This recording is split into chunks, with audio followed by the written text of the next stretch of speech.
मनीष तिवारी की चर्चा ये है कि उन्होंने सोशल मीडिया एक्स पर पोस्ट किया है जिसमें उन्होंने कहा है कि 45 साल दिए हैं कांग्रेस को, जवानी वाले 45 साल। कांग्रेस ने भी बहुत कुछ दिया। पंजाब के अंदर आम आदमी पार्टी सत्ता में है, भारतीय जनता पार्टी वहां पहली बार जिस कुव्वत से, जिस शिद्दत से लग रही है, उससे समझ सकते हैं कि बीजेपी का टारगेट है किसी तरह से पंजाब के अंदर भगवा लहराना। और इधर कांग्रेस के लिए टारगेट है कि 5 साल पहले जो पंजाब उनके हाथ से निकल गया था वो वापस लेकर। दरअसल कांग्रेस पार्टी ने जो अपनी सियासी नई नियुक्तियां की हैं पंजाब के लिए, उन नियुक्तियों में ना तो मनीष तिवारी से कोई सलाह ली गई और ना ही मनीष तिवारी को कहीं शामिल किया गया।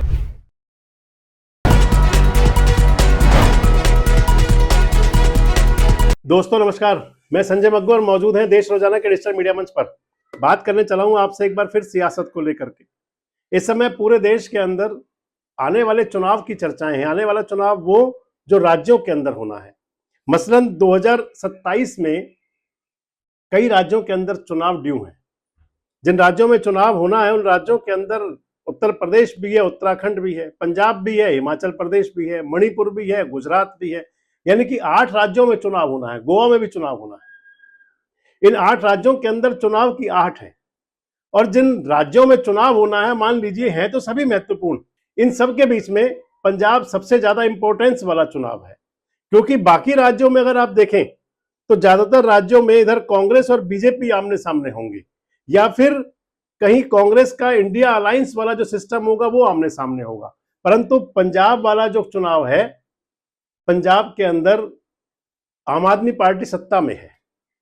भारतीय जनता पार्टी वहां पहली बार जिस कुव्वत से, जिस शिद्दत से लग रही है, उससे समझ सकते हैं कि बीजेपी का टारगेट है किसी तरह से पंजाब के अंदर भगवा लहराना। और इधर कांग्रेस के लिए टारगेट है कि 5 साल पहले जो पंजाब उनके हाथ से निकल गया था वो वापस लेकर के आना।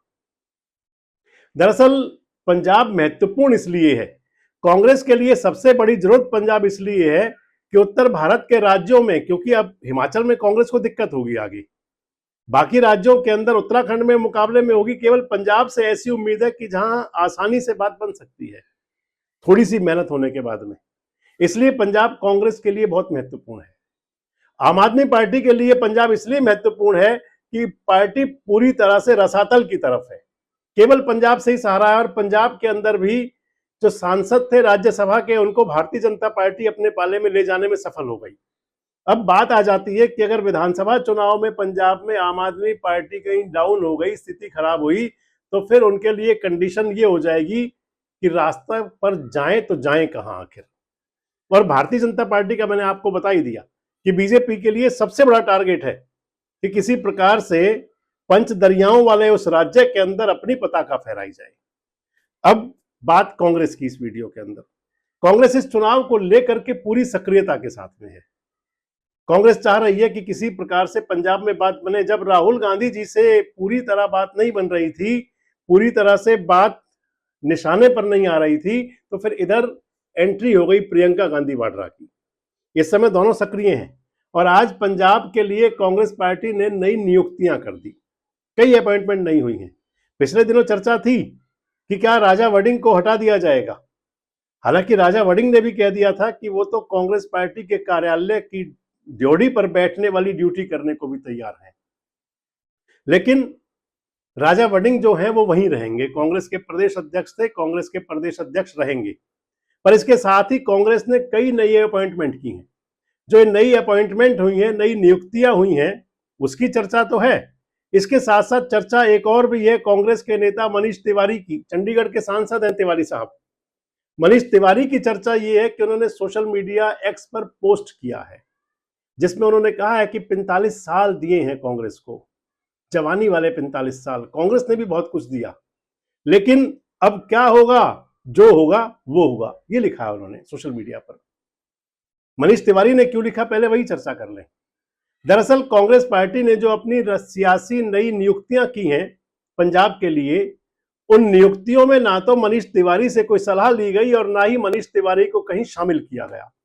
जबकि चंडीगढ़ पंजाब की राजधानी है, हरियाणा की राजधानी भी है। चंडीगढ़ केंद्र शासित प्रदेश है, लेकिन ज्यादा प्रभावित चंडीगढ़ पंजाब की सियासत को करता है। मनीष तिवारी पंजाब से सांसद हैं। इससे पहले मनीष तिवारी पंजाब के अंदर भी सांसद रहे हैं, लुधियाना के भी सांसद रहे हैं। लेकिन इस समय अगर कहें तो फिर उनको जिस प्रकार से साइड किया गया, मान लीजिए वो अंदाज है कि जैसे दूध से मक्खी निकाल दी जाती है, कुछ वही अंदाज था। और इसीलिए मनीष तिवारी ने कहा है, इस बात ने एक नई चर्चा को और जोड़ दिया। जब मनीष तिवारी सोशल मीडिया पर आ गए, कह दिया क्या होगा, जो होगा वो होगा, तो क्या कोई नई राह तलाश रहे होंगे मनीष तिवारी? अगले कभी वीडियो में चर्चा करेंगे। अब बात आ जाती है उस अपॉइंटमेंट्स की, उन नियुक्तियों की जो अब राहुल गांधी और प्रियंका गांधी ने की है, कांग्रेस पार्टी ने की। दरअसल पंजाब कांग्रेस के पास नेताओं की कमी नहीं है, नेता बहुत है पंजाब कांग्रेस में, परंतु कमी यह है कि नेताओं को एक साथ जोड़ करके कैसे रख लिया जाए, किस प्रकार से ऐसा संगठन बना दिया जाए जो सत्ता की दहलीज पर मजबूत दस्तक दे ले। भले ही इस समय आम आदमी पार्टी की एंटी इनकम्बेंसी है, लेकिन भारतीय जनता पार्टी के मैदान में आने के बाद में कांग्रेस को रणनीति तो अपनी पूरी बदलनी पड़ेगी। उस लिहाज से रणनीति बदली भी है। अब कांग्रेस ने जो नई लिस्ट जारी की है उसके अंदर राजा वड़िंग को तो नहीं छेड़ा गया। राजा वड़िंग अब भी कांग्रेस के प्रदेश अध्यक्ष रहेंगे, लेकिन जिसके साथ साथ ही 3 कार्यकारी अध्यक्ष बना दिए गए हैं, जिनको वर्किंग प्रेसिडेंट कह सकते हैं। जिनको कार्यकारी अध्यक्ष बनाया है उनके अंदर सुखविंदर सिंह डैनी है, राजकुमार वेरका हैं और संगत सिंह गिलजिया हैं। इनको बनाया गया है कार्यकारी अध्यक्ष।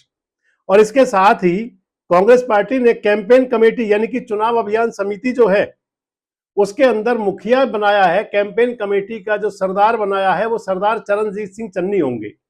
चन्नी साहब वही वाले जो पंजाब के मुख्यमंत्री बनाए गए थे कैप्टन अमरिंदर सिंह के बाद में। और चन्नी साहब के नेतृत्व में स्थिति क्या हुई थी वो बताने की जरूरत नहीं है आज, लेकिन एक बार फिर कांग्रेस को भरोसा चन्नी साहब पर है, इसलिए उनको बनाया गया है कैंपेन कमेटी का चेयरमैन। और कैंपेन कमेटी का चेयरमैन आप मान लीजिए कि मुख्यमंत्री का आधा अधूरा चेहरा तो आप कह ही सकते हैं। बाकी जो अगली नियुक्ति है वो कोर कमेटी बनाई गई है। कोर कमेटी के अंदर सुखविंदर सिंह रंधावा को लिया गया है। रंधावा साहब सांसद भी हैं, मेंबर पार्लियामेंट। चन्नी साहब भी सांसद हैं आजकल। इसके साथ साथ चुनाव प्रबंधन एवं समन्वय समिति बनाई गई है और उस समिति के अंदर लिया गया है विजय इंदर सिंगला को। पुराने नेता हैं कांग्रेस पार्टी के, उन्हें भी जगह मिली है। और एक जो बनाई गई है वो घोषणा पत्र समिति है। घोषणा पत्र समिति यानी कि जो चुनाव के लिए इलेक्शन मैनिफेस्टो बनाएगी, उसके अंदर मेंबर ऑफ पार्लियामेंट है अमर सिंह, उनको लिया गया है। यानी कि नई नियुक्तियां हो गई। पूरी तरह से कहे तो कांग्रेस के अंदर आमूल चूल परिवर्तन की तैयारी।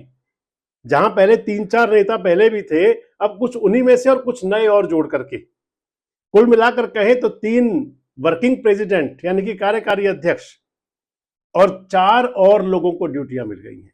राजा वड़िंग के साथ ये टीम तैयार हो गई है। इधर मनीष तिवारी नाराज हो गए हैं।